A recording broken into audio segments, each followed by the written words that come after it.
All right, hello wine drinking people. Time for more of what I've had to drink yesterday and this Ramey dinner at Cafe Max with George Takos. An incredible success. We're kind of packed in there like sardines in the back room. 30 people. There's about 5 more than we like to have back there, but everybody seemed to have a great time. It's amazing when you have great wine flowing, how people become just a little closer. It doesn't seem to matter as much. But anyway, some fantastic wines. Thank you very much to the folks from Ramey Vineyards for supporting this event. And 2010, an outstanding vintage for California, and the 2010 vintage really shined. But his 2011s, which was a difficult year, and that is how you can tell the sign of a great winemaker. And David Ramey has been around the block a couple of times. He's worked for some of the big names in California. He's worked for Chalk Hill, Matanzas Creek, where he worked with the great Helen Turley. And then, of course, he worked at Ramey. He started that winery. His own winery, I'm sorry, Rudd, and he worked for Dominus Estate, went over, did a stint at Chateau Petrus. So Dave knows how to make old world wines, new world wines. He understands the complexities it takes to put out world-class wine on the table. And the most important thing, vineyards. And over the course of the years, Dave has worked with some of the best fruit in Northern California. Hey, he's made some people very famous by putting their names on the bottle. And today, no more.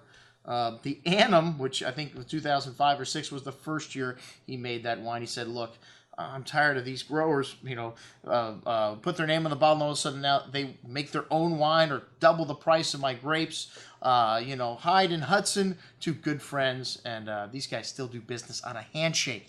Not many people do that in any segment of the business world today. But David, like I said, has been around the block. He's been there for a long time. He's a name that you can trust. And anything with a Ramey name on the bottle the wine is going to be in the bottle no matter what the price is. And we started out with the Sonoma Coast, which this wine is a blend of some pretty damn good fruit. It's got Martinelli Charles Ranch, Ritchie Vineyard, one of my favorite single vineyards, out of stock at the moment. The Platt Vineyard, and then Hyde Robert Young in here. And this wine is just awesome little fresh Chardonnay. Sonoma Coast being a cooler region, you get more of that lemon citrus in here, and just the right touch of toasty oak. Was fabulous with the pass-arounds that Oliver put together. The huge jumbo shrimp that he served, and these scallop dish was just fabulous with this 2011 Sonoma Coast. As a matter of fact, we had one taster say it was their favorite Chardonnay of the 3.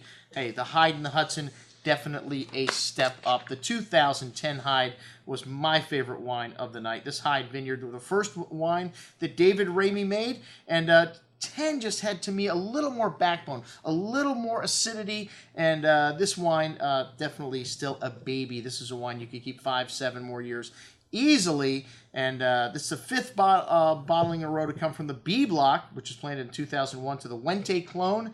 And like I said, this wine seemed to have another layer on the finish. The 2011 Hudson was beautiful, seemed to have more lush fruit in it, really round and ripe. And Hudson tends to produce more masculine-style Chardonnay, more broad-shouldered, if you will, and still some lovely lemon drop candy fruit and vanilla bean creme brulee, and lovely balance in these wines. They definitely had some oak. These single vineyard wines a little heavier, but still really refreshing on the finish. One of the things they've done, almost all the great producers have lightened up on the new oak, so you really start to notice the vineyard site a lot more. Hey, we served the red wines in the wrong order.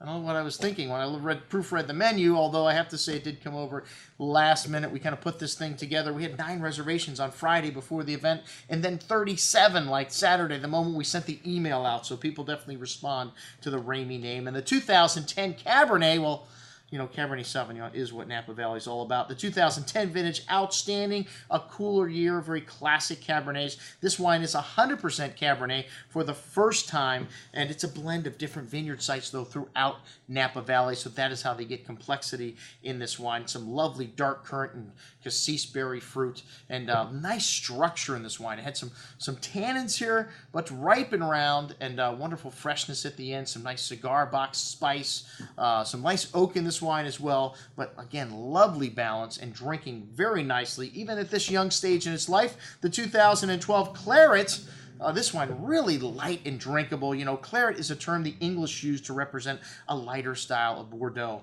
And this wine's 70% Cab, 24% Merlot, 2% Malbec, a little Syrah thrown in there as well, and Cabernet Franc and Petit Verdot. So basically all the Bordeaux varietals with a little Syrah in there, and a little lighter. It's the pressed juice from some of the other wines also, which adds a little richness to the wine. But really nice forward, just a lovely, charming, and drinkable wine. This 2012, an outstanding vintage. This is a sign of things to come from Napa. Really looking forward to some of the top level wines from 2012. And then the 2011 Ramey Syrah, Sonoma Coast. And this wine had a lovely bouquet, just lovely sweet toasty oak there, almost like toffee to the plum and dark cherry fruit. Really forward and seductive. Just a hint of black pepper and spice there, kind of giving it a little touch of that Northern Rhone flair to it, some smoked meat and white pepper, a little bit of olive. Really nice and drinkable style of Syrah, though. This wine just went down very easy. Some people even liked it with the dessert. And we didn't have a dessert wine, but some wonderful food. Oliver sent out 7 courses. Holy Jesus, man. It was like a marathon dinner. But a good time was had by all. Thank you very much again to our friends from Ramey Vineyards. That's what we had to drink at our Ramey Wine Dinner at Cafe Max. I'm your host, Andrew Lampasoni, signing off for the Wine Watch, saying remember, always drink the good stuff first.